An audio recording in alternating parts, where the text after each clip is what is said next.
நான் உங்கள் எஸ்எஸ். இன்றைக்கி ஈரல் நுரையீரல் வறுவல் பார்க்கலாம். அதுக்கு ஈரலையும் நுரையீரலையும் க்ளீன் பண்ணி வச்சுருக்கோம்.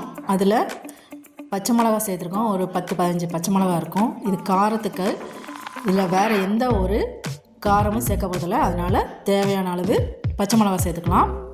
அப்புறம் ஒரு ஸ்பூன் மஞ்சள்தூள் சேர்த்துக்கலாம். தேவையான அளவு உப்பு சேர்த்துக்கலாம்.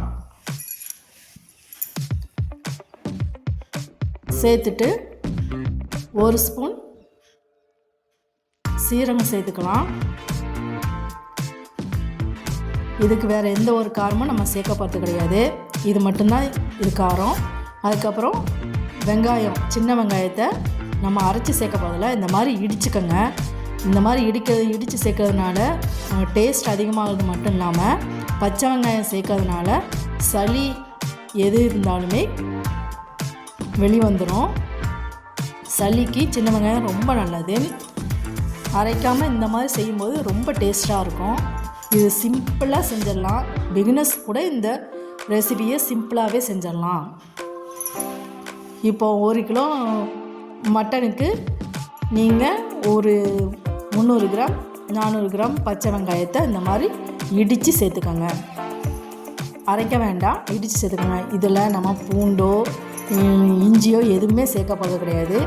இதுக்கு சுவையை கொடுக்கறதுக்கு பச்சை மிளகா, சின்ன வெங்காயம் அது மட்டும்தான் நம்ம சேர்த்துருக்கோம். இது ரொம்ப சுவையான ஒரு சிம்பிளான ரெசிபி. நுரையீரல் கிடைச்சால் நுரையீரல் தான் இதில் அதிகமாக இருக்கும். நுரையீரலும் ஈரலும் எக்ஸ்ட்ரா கொஞ்சம் மட்டன் கூட நம்ம சேர்த்துக்கலாம். இந்த மாதிரி நல்லா இடித்து சேர்த்துக்கோங்க.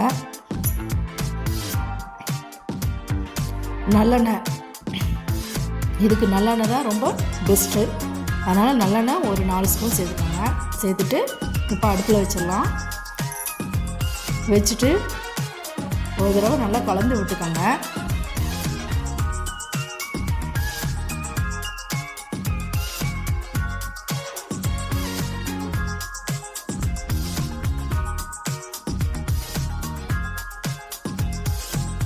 இதில் நம்ம வேறு எதுவுமே சேர்க்கலை.